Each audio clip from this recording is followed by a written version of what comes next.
সম্মানিত হাজিরিন, মহান আল্লাহ রাব্বুল আলামিনের কালামুল্লাহ শরীফ থেকে আমাদেরকে নসিহত করতেছেন, আমাদেরকে জানাই দিতেছেন এই দুনিয়ার সমস্ত কাজ কর্মের হিসাব নিকাশ পুঙ্খানুপুঙ্খ রূপে পরিপূর্ণ রূপে মহান আল্লাহ রাব্বুল আলামিনের আদালতের মধ্যে আমরা দিতে হবে।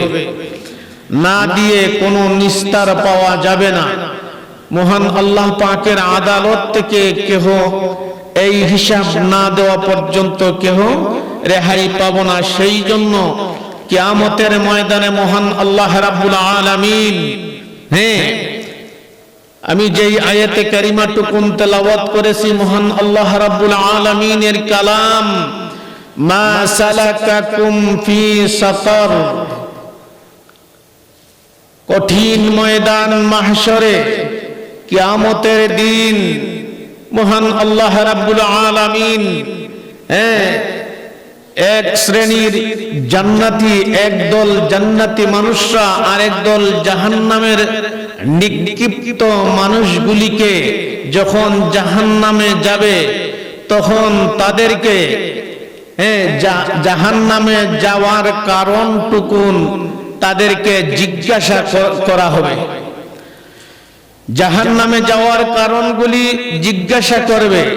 সেই জন্য এই পৃথিবীতে মহান আল্লাহ রাব্বুল আলামিন দুনিয়াতে প্রেরণ করেন নাই কোনো মানুষদেরকে, এই পৃথিবীতে প্রেরণ করেন নাই জাহান্নামে যাওয়ার জন্য, কিন্তু আপনার আমার নামে আমল, আপনি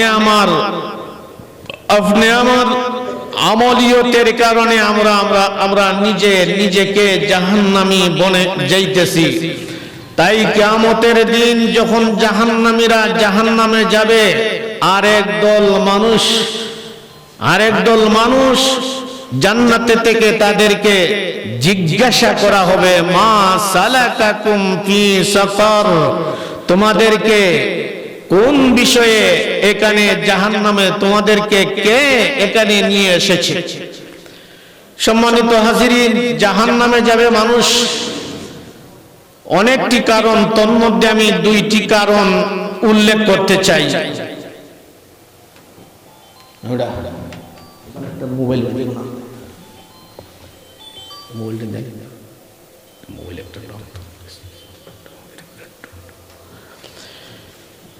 অনেকটি কারণ থাকবে। তন্মধ্যে মহান আল্লাহ রাব্বুল আলামিন মানুষদেরকে যাতে এই কঠিন শাস্তির থেকে মানুষগুলি বাঁচতে পারে, সেই জন্য মানুষদেরকে নসিহত করেন। মানুষ কিছু কারণে তার নামে আমলে যখন কিছু কারণবশত যখন মানুষ তার নামে আমলের মধ্যে যখন আমলিয়তের কারণে যখন মানুষগুলি জাহান্নামী বনে যাবে, সেই জন্য মহান আল্লাহ রাব্বুল আলামিন যাতে করে মানুষ জান্নাতমুখী হয়, সেই জন্য কোরআন এবং হাদিস এই পৃথিবীর মধ্যে রেখে গেছেন। মহান আল্লাহ রাব্বুল আলামিনের বাণী দিয়ে মানুষগুলিকে যাতে জাহান্নামের পথ থেকে রুদ্ধ করে জান্নাতের পথে পরিচালিত করা যায়। জাহান্নামে যাওয়ার কতগুলো কারণ থাকবে আমাদের জীবদ্দশায় ইহজগতের দিকে। এই জগতের মধ্যে আমরা এই কাজগুলি করার কারণে কঠিন মুসিবতের দিন যখন মহান আল্লাহ রাব্বুল আলামিনের দরবারে আপনার আমার নামে আমল কর্তৃক জিজ্ঞাসিত হব, তখন আমরা যখন জবাব দেওয়ার মতো কোনো উপায়ন্তর থাকবে না, তখনই আমাদের শাস্তির ফয়সালা হয়ে যাবে। এর মধ্যে কিছু কারণ আছে, যেমন জাহান্নামীদেরকে যখন প্রশ্ন করা হবে, মা সালাকাকুম ফি সাকার, তোমরা কি জন্যে জাহান্নামে এসেছো? তখন জাহান্নামীরা নিজের জবাব দিবে, ক্বালু লাম নাকুম মিনাল মুসাল্লিন।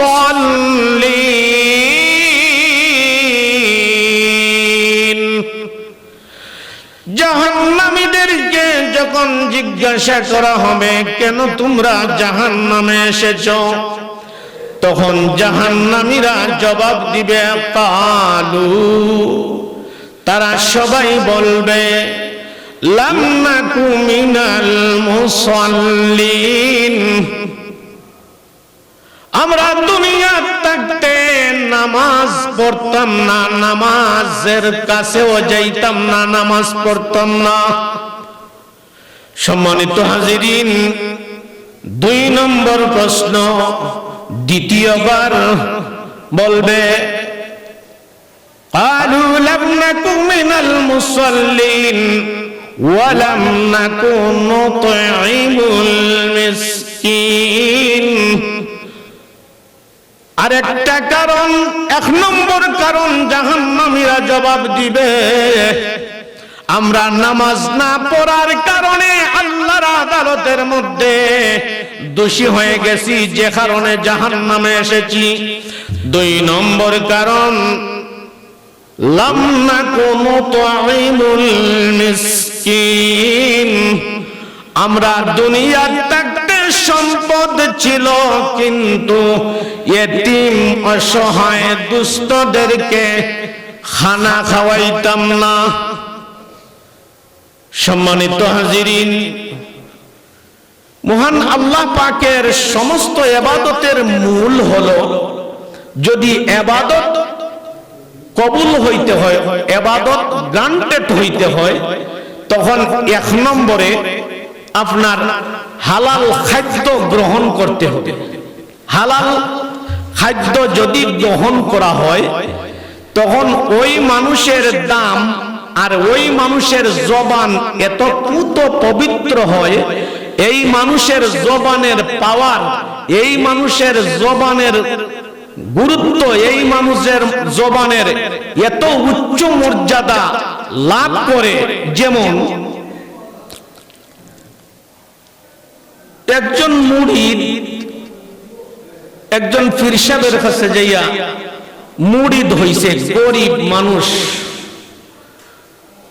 ছেলে মেয়ে সন্তানাদি নিয়ে খুব দুঃখী কষ্টে দিন কাটায়, কিন্তু তার অভাব অনটন কোনো মুহূর্তে সে অভাব অনটন তার কোনো মুহূর্তেই শেষ হচ্ছে না, এত অভাব অনটনের মধ্যে। তো ওই মুরিদের স্ত্রী বলেন যে অমুক জায়গায় এমন একজন আল্লাহওয়ালা মানুষ, একজন বুজুর্গ মানুষ, একজন আল্লাহ প্রেমিক, রসুল প্রেমিক, আল্লাহর ওলি আছেন, উনার কাছে আপনি দেখা করেন, উনি কিছু আমল আমাদেরকে বলে দিবেন, যেই আমলগুলি করলে পরে হয়তো মহান আল্লাহ রাব্বুল আলামিন আমাদের এই অসচ্ছলতা থেকে সচ্ছলতার দিকে হয়তো আমরা যেতে পারি। স্বামী বলল যে আপনার কথাটা মন্দ না, ঠিক আছে ইনশাআল্লাহ আমি গেলাম। এই কথা বলে ওই লোকটা আল্লাহর ওলির দরবারে গিয়েছেন, যার নাম বাহাউদ্দিন নকশবন্দি রহমতুল্লাহি আলাইহি, যিনি নকশবন্দি তরিকার মুজাদ্দিদ ছিলেন। উনার কাছে গেলেন, যাইয়া বলেন যে হুজুর আমাকে এমন কিছু আমল বলে দেন যে যেই আমলের কারণে আমি দুনিয়াও পাই এবং ওই আমলের কারণে যেন আমি খুব গরিব মানুষ, খুব নিঃস্ব মানুষ, খুব অসহায় মানুষ, এই আমলগুলি করলে পরে যেন মহান আল্লাহ রাব্বুল আলামিন আমাকে এই অসচ্ছলতার করাল গ্রাস থেকে রেহাই দিয়ে মুক্তি দেন এবং মহান আল্লাহ রাব্বুল আলামিনের রেজাবন্দিও যাতে আমি হাসিল করতে পারি। ওই মন মানসিকতা নিয়ে আল্লাহর ওলি বাহাউদ্দিন নকশবন্দি বলেন যে তুমি আসছো, তোমার অভাব অনটন যাবে। মহান আল্লাহ রাব্বুল আলামিনের একটি নাম হলো রাজ্জাক, যিনি রিজিক দান করেন। তো আমি কিছু আমল বলে দিব, ওই আমলগুলি তুমি করবে আর তুমি তোমার হক হালাল পথে তুমি রোজগার করবে। তো যাই হোক, উনি আমল বলে দিলেন। ফজরের নামাজ জানতেন, ফজরের নামাজের পরে 11 বার দুরূদ শরীফ, 11 বার ইস্তেগফার, কুল হুয়াল্লাহ, এবং রাত্রে ঘুমানোর সময় সূরা ওয়াকিয়া। এইভাবে কিছু আল্লাহর ওলি আল্লাহর ওই বান্দাকে আমল দিয়ে দিলেন। এখন ওই লোকটি আমল করতে যাইয়া ফজরের নামাজ আনতে, নামাজ শেষ করার পরে আমল করতে যাইয়া বেলা উঠে যায়। যখন বেলা উঠে যায় তখন আরেক মালিকের কাজে যায়, কিন্তু সময় মতো হাজিরা দিতে পারে না। দুনিয়ার ওই মালিক বলে, তুমি আধা ঘন্টা পরে কাজে এসে জয়েন দিয়েছো, তোমাকে আমি আজ নিব না, তুমি আগামীকাল ঠিক মতো সময় মতো আসবে আর তোমাকে আমি কাজে জয়েন দিব। ঠিক দেখা যায় ফজরের নামাজের পরে ওই লোকটি যখন পীর সাহেবের আল্লাহর ওলির দেওয়া তাসবিহ তাহলিল গুলি আমল করতে থাকে, লোকটার বড় মজা লেগে যায়, বড় ভালো লেগে যায়। আপনি আমি তো এই দিকে নামাজের শেষে করে, নামাজের পরে আমরা একটু চক্ষু বন্ধ করে আল্লাহর জাতের সাথে যদি একটি ইসমে জাত মিলিত করে যদি জপতে পারি, তাইলে যে এই নামের মধ্যে যে কত মজা আর কত স্বাদ আর কত এই গুরুত্ব রয়েছে, কত মহানত্ব রয়েছে, যে ওই নাম জপনা করছে সেই জানে। পরের দিন দেখা যায় ওই লোকটি ফজরের নামাজ আনতে ওই আমলের মধ্যে লেগে যায়। হঠাৎ করে দেখা যায় ঘড়ির কাঁটা 8টায় চলে গেছে। সর্বনাশ! গতদিনও আমি ওই আমলের মধ্যে লেগে যাওয়ার কারণে আমার দুনিয়ার মালিক আমাকে কাজে জয়েন করতে দেয় নাই। আজকেও যদি দেরি করে যাই তাইলে আমাকে দুনিয়ার মালিক ওই কাজে জয়েন করতে দিবে না। ওই বলে তাড়াহুড়া করে মসজিদ থেকে বাহির হইয়া যাইতে, কাজের স্থানে যাইতে যাইতে ঠিক আজকেও আধা ঘন্টা দেরি হয়ে যায়। দুনিয়ার মালিক বলে, তোমাকে গতদিনও আমি বলেছি যদি আমার ঠিক টাইম মতো আসো না আমি কাজে নিব না। ও দুনিয়ার মালিক, মেহেরবানি করে আমি বাহাউদ্দিন নকশবন্দির একজন মুরিদ, আমার পীর সাহেব আল্লাহর ইসমে জাতের কিছু নামের আমল করার জন্য দিয়েছেন। আমি ফজরের নামাজ আনতে ওই আমলগুলি করি, যার জন্য দেরি হয়ে যায়। ওই দুনিয়াদার মালিক বলে, আমি এই সব বুঝি না, আমার সময় মতো যদি আসো তাইলে আমি কাজে যোগদান করার জন্য দিব, আর সময় মতো যদি আসো না তাইলে তোমাকে আমার কাজে জয়েন করতে দিব না। আজকেও চলে আসলেন। মন ভারাক্রান্ত মন, এতে তো গরিবের করাল গ্রাস, অন্ধকারাচ্ছন্ন 2 দিন ধরে দুনিয়ার মালিকের কাজ করতে পারেন না। ভাইরা আমার, বন্ধুরা আমার, ওই গরিব লোকটা বড় অসহায় হয়ে যায়। তার স্ত্রী ডাক দিয়ে বলে, ঘরের মধ্যে ছোট ছোট বাচ্চারা অনাহারে চিৎকার করতেছে।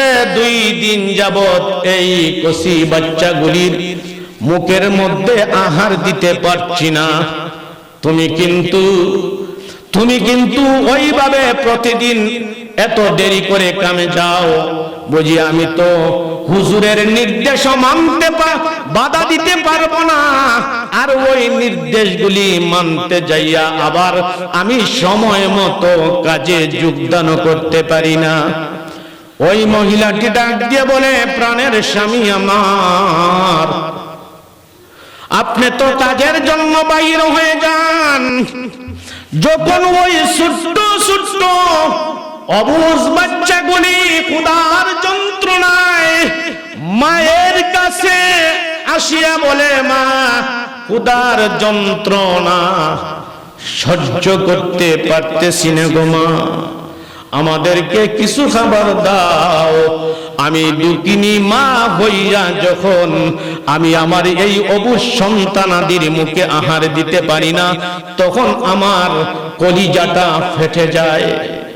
হাজিরিন, যদি ওই অবস্থায় জীবদ্দশায় কোনদিন পড়ে থাকেন, তাইলে এর অবস্থাটা বুঝতে পারবেন, এর আগে নয়। সেই জন্য আমার আল্লাহ রাব্বুল আলামিন জাহান্নামীদের প্রশ্নের, তিনটা প্রশ্নের মধ্যে একটি প্রশ্ন, তখন জাহান্নামীরা বলবে, লাম নাকু মিনাল মুসাল্লিন ওয়ালা নুতইমুল মিসকিন, আমি মিসকিনদেরকে খাওয়াইতাম না। এর মধ্যে জাহান্নামীদের একটি কারণ হবে রে ভাই। ওই মহিলাটা ডাক দিয়ে বলে, তাইলে আমার অনুরোধ থাকবে, তুমি পীর সাহেবের দরবারে আবার চলে যাও।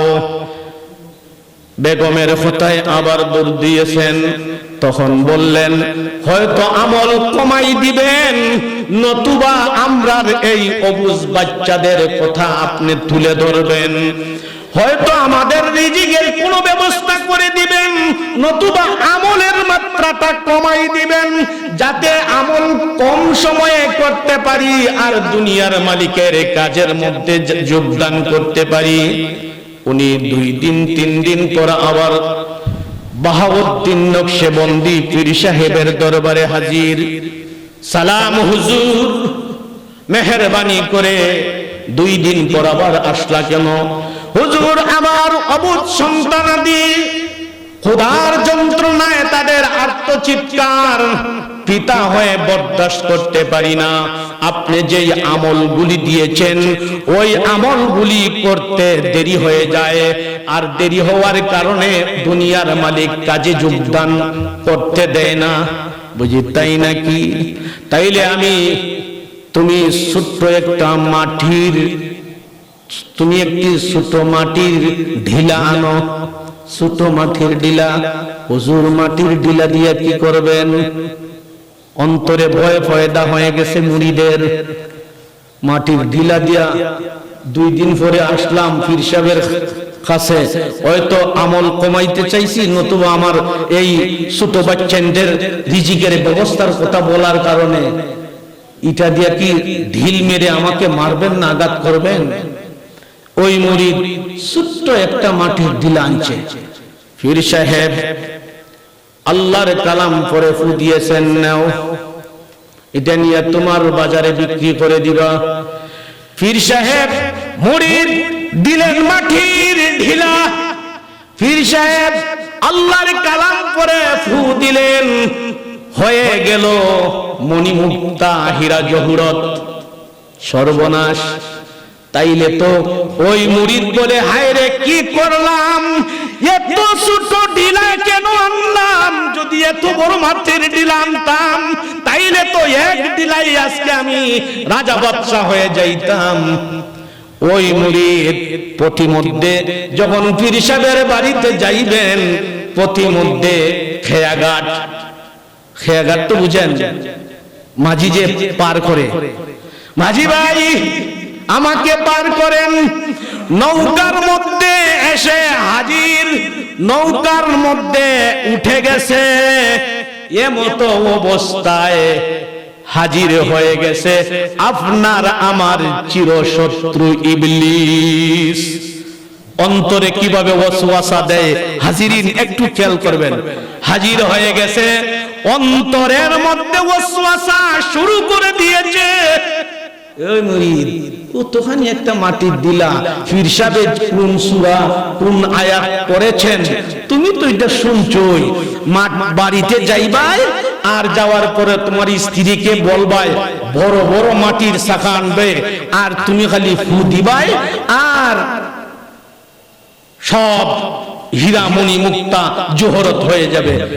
ইবলিস এই গানের মধ্যে ওয়াসওয়াসা দিয়েছে। ইবলিস চারটা জিনিস মহান মালিকের কাছ থেকে চেয়ে নিছে।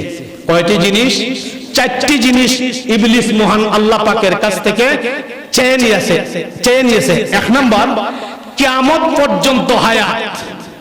ও মালিক, 600 থেকে 6.5 লক্ষ থেকে 9 লক্ষ বছর যেই আদমের কারণে আমার বরবাদ হয়ে গেল, এই আদমের গোষ্ঠী কিভাবে জান্নাত যায় আমি দেখে ছাড়বো। মালিক, আমার এতদিনের ইবাদতের বদলা আমাকে দেন। আপনি তো বলেছেন যদি নেক কাম করা হয়, নেকি করা হয়, এর বদলা দিবেন, এর জাযা দিবেন, এর উজরত দিবেন, এর বিনিময় দিবেন। আপনার ওয়াদা হক, আপনার ওয়াদা সত্য। বুঝি হ্যাঁ, আমি মালিক আল্লাহ রাব্বুল আলামিনের ওয়াদা সত্য। বুঝি আমি যেহেতু জাহান্নামী হয়ে গেছি, আমি 6 লক্ষ 9 লক্ষ বছর ইবাদত বন্দেগী করলাম, আমার এর জাযা দিয়ে দেন। বুঝি এর জাযা তুমি কি এখনই নিবা না পরে নিবা? বুঝি না, নগদ। আমি বাকি চাই না, নগদ। মিস্টার ইবলিস বলে আমার নগদ দিয়ে দাও। বুঝি নগদ, তাইলে তোমার দাবি কি বলো? নাম্বার 1, কিয়ামত পর্যন্ত হায়াত। 9 লক্ষ বছর ইবাদতি যে লোকে করছে, 6 লক্ষ বছর যে লোকে ইবাদতি করছে, এবং মুআল্লিমুল মালায়েকা হইছে, সে কি কম ব্রেইনিস্ট? তার কি আকল কম ছিল? মুআল্লিমুল মালায়েকা ছিল, সে শিক্ষকদের ফেরেশতাদের শিক্ষক ছিল। তাহলে নেও, ঠিক আছে, সময়ের দিকে লক্ষ্য করে, কথা লম্বা, আমি খুব সংক্ষেপে আনতেছি। কিয়ামত পর্যন্ত হায়াত, বনি আদম কিয়ামত পর্যন্ত থাকবো, আমাকে কিয়ামত পর্যন্ত হায়াত দিতে হবে। নেও, দিলাম তোমাকে, কিয়ামত পর্যন্ত হায়াত দিলাম। আর কি বলো? বুঝি আরেকটা দিতে হবে আমাকে, মুহূর্তের ভিতরে, সেকেন্ড থেকে আরো কম সময়ে পৃথিবীর ওই প্রান্ত থেকে ওই প্রান্তে আমি যাওয়ার ক্ষমতা দিতে হবে।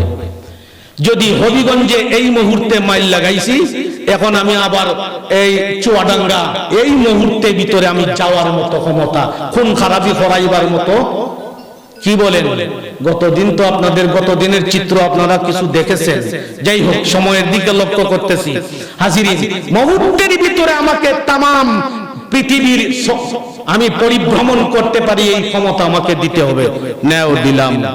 3 নম্বর, আল্লাহ, আমি যে আদমরে ধোঁকা দিব, এরার রূপ আমি যদি ধরি, তাইলে এদের মধ্যে কিছু ভালো মানুষ থাকবে, এরা মসজিদের খাম্বার মধ্যে বান্দা আমারে পিটাইবে। যখন নামাজও দাঁড়াইবো আর আমি যখন ওয়াসওয়াসা দিতে যাইব, তখন যদি এরা আমারে দেখতে পায় আর এরা সুরত ধরতাম পারি, তো এরা মসজিদের খাম্বার সাথে ধইরা আমারে পিটাইব।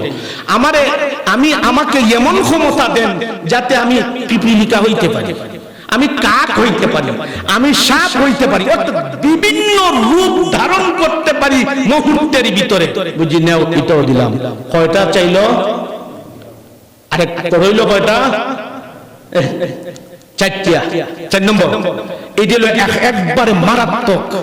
বুঝি আল্লাহ, বাহির থেকে তো আমি তো লাখ পাইতাম না, কিন্তু এদের অন্তঃকরণে এমন ভাবে আমি ঢুকতাম পারমু, এমন অধিকার দেন এদের অন্তরের মধ্যে আমি ওয়াসওয়াসা এমন ভাবে ডালতে পারি যাতে এরা টেরও পায় না। আপনার আমার অন্তরে যে ওয়াসওয়াসার বীজ বপন করে কোন দিক দিয়া ওয়াসওয়াসা দেয় কোনদিন দেখছেন? দেখেন নাই। কয়টা জিনিস চাইলো আল্লাহর কাছে? 4টি। 1 নম্বর, কিয়ামত পর্যন্ত হায়াত। 2 নম্বরে, পৃথিবীর ওই প্রান্ত থেকে ওই প্রান্ত মুহূর্তের ভিতরে সে বিচরণ করতে পারে। 3 নম্বর, সে যে কোনো রূপ ধারণ করতে পারে। 4 নম্বরে, সে ওয়াসওয়াসা বনি আদমের কলবের মধ্যে প্রবেশ করাইতে পারে এমন ক্ষমতা। নাও, আর কোন আবদার আছে? বুঝে আর কোনো আবদার নাই। এই মুহূর্তে ওই মুরিদদের কাছে হাজির, এই মুরিদ ও তখনই একটা স্বর্ণের টুকরো নিয়ে কয় টাকা পাবি, এটা নদীতে ফেলে দে, নদীতে ফেলে দে। বাড়িতে যাইয়া তোমার ওয়াইফকে বলবা এই বড় বড় মাটির দলা আনতে, বড় বড় মাটির চাকা আনতে, আর তুমি এই যে হুজুরের যেই সূরা যেই আয়াত করে ফু দিয়েছেন ফু দিবাই, আর বড় বড় স্বর্ণের শাখা হয়ে যাবে, আর তুমি রাতারাতি বড় লোক হয়ে যাবে। লোক হাসতে হাসতে ফেলাই দিছে, ফকর থেকে ফেলাই দিছে। এটা আমি আর সাথেও নিই না, যদি শুকনায় ফেলাইতে আর কেউ উঠতে পারে, নদীর মধ্যে ফেলে দিয়েছে। ঠিক আছে, বাড়ি যখন উঠতেছে হাসতে হাসতে, বেগম চেয়ে দেখে মনে হয় খবর, কি বলে খবর ভালো না মন্দ? জি, এটার নিদর্শনে কি বলে? আপনি যখন হাসতে হাসতে রুমে ঢুকেন, তাইলে বেগম কি পাবে? মনে হয় আজকে কোনো খবর ভালো আছে। স্ত্রী যখন দেখে স্বামী ভাগ হাসতে হাসতে হাস্যোজ্জ্বল চেহারায় ঘরে ঢুকতেছে, তখন বলে কি খবর, কোনো ভালো আছে? বলিস কি আর কথা বলিস না, আজকে দিনেই আমরা বড় লোক। বুঝি কিভাবে? বুঝি তুই এই মুহূর্তে এই খন্তি সাফল্য আর বড় বড় মাটির চাকা নিয়ে আয়, আর আমি কোন যায় নামাজটা বিছাইয়া ওযু করে এখানে বসি, তুই বড় বড় মাটির চাকা নিয়ে আয়। মহিলা নিয়ে আসছে, কথা লম্বা তো সংক্ষেপ, নিয়ে আসছে। মুরিদ ওযু করে যায় নামাজে বসে ফু দিয়ে বালা হয়ে যা পড়েছেন সব পরে ফু দেয়, মাটি ফু দেয়, ধুলা উড়ে, মাটি ফু দেয়, ধুলা উড়ে। আর ফির সাহেব ফু দিছিলা কিতা হইছিল স্বর্ণ, আর মুরিদ ফু দিছে কি হয়? মুখ দুজনে এক না। হুজুরের যে সূরা পড়ছেন মুরিদ ঠিক ওই সূরা পড়ছে, হুজুরের যে আয়াত পড়েছেন মুরিদ ঠিক এই আয়াত পড়ছে। কি রে, প্রথমে আস্তে ফু দিছিল, কাজ হয় না, এরপরে আরো জোরে ফু দেয়, অন দেখা যায় ধুলা বালু নাকে মুখে ঢুকে। কয়েকবার ফু দিয়েছে। বেগম রাগ করে বলে, রাখেন আপনার স্বর্ণ বানানি, এই মুহূর্তে তুমি রূপা বানাও। এখন রূপা বানানোর ফু দেয়, দেখা যায় রূপাও হয়। এখন একটা ফের ক্ষুধার যন্ত্রণা, একটা ছোট বাচ্চাদের ক্ষুধার আরেক তীব্র যন্ত্রণা। মহিলার মেজাজ একটু গরম থাকে না নরম থাকে? জি, গরম। এই সময় গরমের কথা না নরমের কথা? জি, আপনি কি জাত ফিরসা বিড়ি কইরা আইছেন, কি জাত ফিরা কি নিয়ে আইছেন? স্বর্ণ বানাইতে পারো না, রূপাও বানাইতে পারো না, তাইলে কয়লা বানাও, কয়লা বানাও। এখন দেখা যায় কয়লাও বানাও। এখন বিভাগে পড়ছে না, এখন তো বউর কাছে আটক, আবার দৌড়ছে ফির সাহেবের বাড়ি। হুজুর, আপনি যেই আয়াত পড়েছেন, যেই সূরা পড়েছেন, আমিও একই আয়াত পড়লাম, একই সূরা পড়লাম, কিন্তু আমারটায় তো ধুলা উড়ে আর আপনারটায় তো দেখা যায় স্বর্ণ হয়ে গেছে। ফির সাহেবের বুঝতে আর বাকি রইল না, তখন মুরিদকে বলে, ও মুরিদ, আমার ফুয়ে মাটি স্বর্ণ হয়, আর তোমার ফুৎকারে মাটি থেকে ধুলা উড়ে যায়। সময় শেষ। হাজিরিন, কি কারণে হয়? যদি তোমার ফুতে যদি ওই মাটির চাকা স্বর্ণ হইতে হয়, 4টি আমল করবেন। কয়টি আমল? 4টি আমল করবেন। বাহাউদ্দিন নকশবন্দি নসিহত করেন, যদি আমার মতো আমার ফুৎকারের মতো তোমার ফুৎকারেও যদি এই মাটি স্বর্ণ হইতে হয়, আমার জবানের মতো তোমার জবানও যদি পুত পবিত্র হইতে হয়, আর এই জবান যদি দামি বানাইতে চাও, তাইলে 4টি আমল অপরিহার্য, 4টি আমল তোমার জন্য বাধ্যতামূলক। 1 নম্বর আমল আমানত রক্ষা করা। কি রক্ষা করা? আমানতের ওয়াজ করলে তো লম্বা না। আমানত কতটুকু, কার মাঝে কতটুকু আমানত আছে আপনি আপনাকে জিজ্ঞাসা করে দেখবেন। 2 নম্বরে হালাল খাদ্য খাইতে হবে, হালাল খাদ্য খাইতে হবে। 3 নম্বরে কথা বলার সময় সত্য বলতে হবে। 4 নম্বরে আপনার চরিত্র সুন্দর রাখতে হবে। ওই 4টি গুণ যদি তুমি অর্জন করতে পারো, তাইলে আমি বাহাউদ্দিন নকশবন্দি বলে দিলাম, ওই 4টি গুণ যেদিন তুমি অর্জন করবে, ওই গুণগুলি অর্জন করিয়া যেই সূরা যেই আয়াত পড়িয়া ফু দিয়েছি, ফু দিও, দেখবাই মাটি আর মাটি থাকবে না, স্বর্ণ হয়ে যায়।